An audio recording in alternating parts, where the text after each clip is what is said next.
Private स्कूलों में फ़ी hike एक बड़ी समस्या है, बड़ा मुद्दा है, ख़ासतौर पे पेरेंट्स के लिए जो अपने बच्चों को प्राइवेट स्कूल में पढ़ाते हैं या पढ़ाना चाह रहे हैं।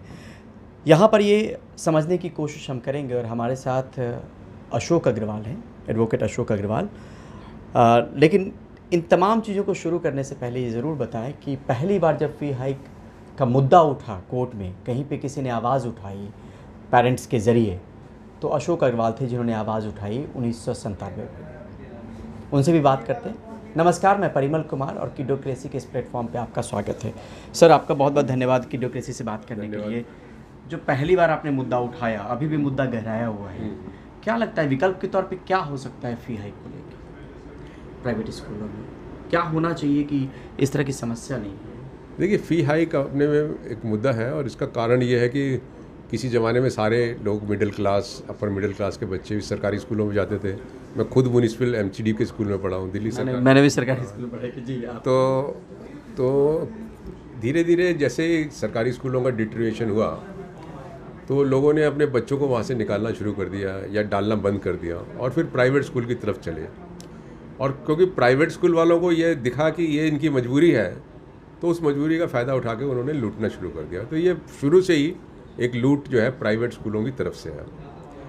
1997 में क्या हुआ कि 5th पे कमीशन का वो था कि आ रहा है, उसी को लेके दिल्ली के अंदर प्राइवेट स्कूलों ने 40% से लेके 400% फीस बढ़ा दी।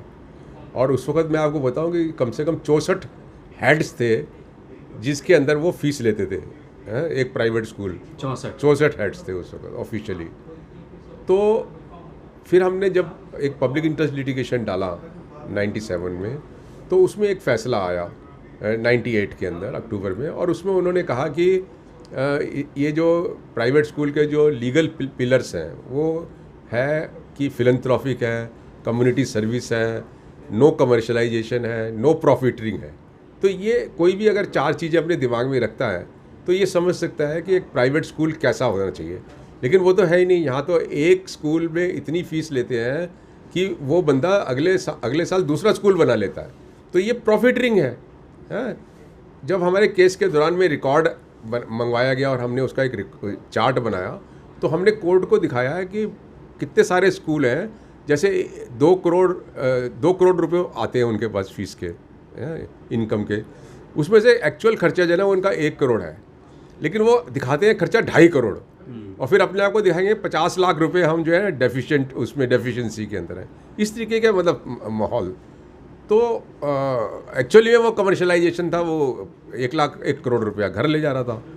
तो हाई कोर्ट ने ये जो फैसला दिया वो फिर उसको चैलेंज किया सुप्रीम कोर्ट में। फिर सुप्रीम कोर्ट के बाद आज हम देख रहे हैं कि कम से कम 10-12 स्टेट्स ने फ़ी रेगुलेशन एक्ट बनाए, लेकिन वो ना कंट्राडिक्टरी हैं आपस में।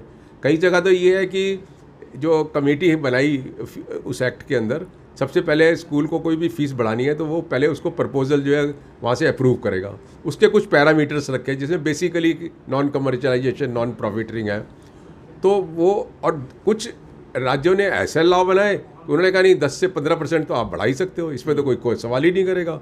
उसके ऊपर अगर करते हो तो फिर कोई सवाल कर सकता है। एक कई लॉ में ये लिख दिया कि कम से कम 25% पेरेंट जो है अगर ऑब्जेक्शन करना चाहते हैं 25% करें। अब दिल्ली में कोई लॉ ही नहीं है, आप देखिए। और अनफॉर्चुनेटली 2015 में दिल्ली सरकार ने नवंबर में एक लॉ पास किया फ़ी रेगुलेशन का, है। वो एक्चुअली में ऐसा लॉ बनाया दिल्ली गवर्नमेंट ने जो लूटने का था, मतलब उनको प्राइवेट स्कूल को राइट दे रहा था कि तुम लूट सकते हो, और वो फॉर्चुनेटली अनफॉर्चुनेटली फंस गया सेंट्रल गवर्नमेंट में, तो लॉ बना नहीं यहाँ पे।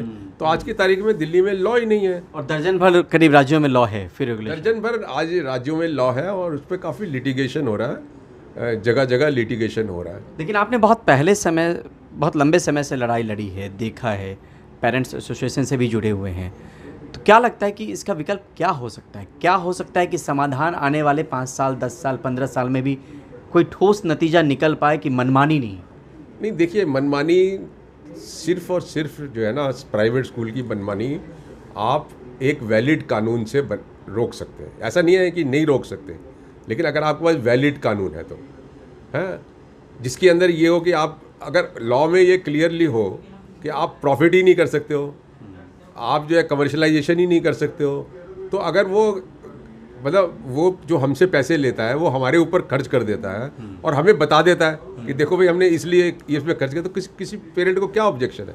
लेकिन प्रॉब्लम वहाँ होती है जब वो हमें बताता भी नहीं है और घर ले जाता है पैसे को, दूसरे चीज़ों में खर्च कर लेता है, फिक्स डिपॉजिट्स कर लेता है, अपनी कैपिटल बढ़ा लेता है, तो प्रॉब्लम होती है। तो अब इसमें जो वैलिड लॉ की ज़रूरत है ना, क्योंकि स्टेट्स ने बनाए हैं कुछ।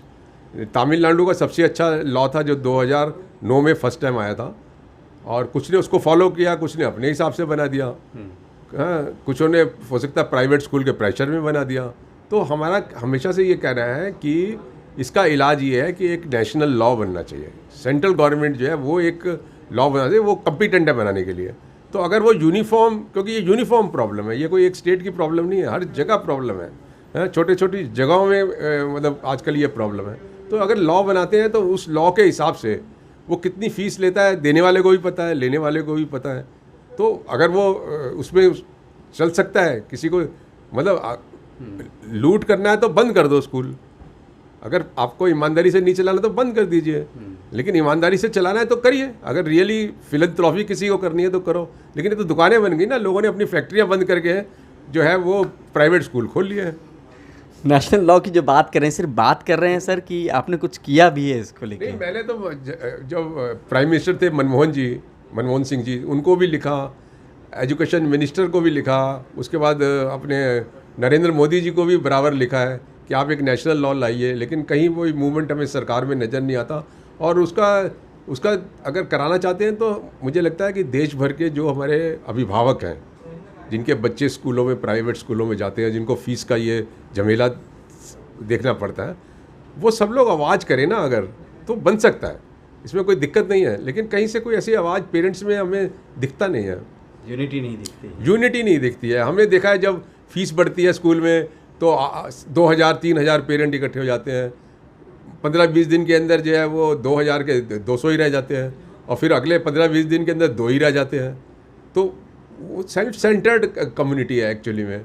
और मैं तो हमेशा इनको ये भी बोलता हूँ कि पेरेंट्स को कि आप एक तरफ प्राइवेट स्कूल से फ़ीस को लेके लड़िए, वो आपका राइट है, लेकिन साथ में अगर थोड़ा सा समय आप गवर्नमेंट स्कूल की तरफ अटेंशन दें।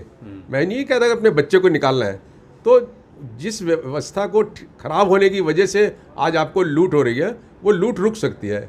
लेकिन जो हमारे प्राइवेट स्कूल के जो पेरेंट्स हैं, उनका कोई इंटरेस्ट गवर्नमेंट स्कूल के बच्चों में नहीं है। बहुत बहुत शुक्रिया सर हमसे बात करने के लिए, किडुक्रेसी से बात करने के लिए। और इस तरह की वीडियोज़ हम आगे भी आप तक लाते रहेंगे, जो आपसे जुड़े मुद्दे हैं, जो पेरेंट्स के मुद्दे हैं, जो बच्चों से जुड़े इश्यूज़ हैं, उसी को लेकर ये प्लेटफॉर्म है किडुक्रेसी। तो देखते रहिए, बने रहिए और लोगों को भी दिखाते रहिए। बहुत बहुत शुक्रिया, बहुत बहुत धन्यवाद।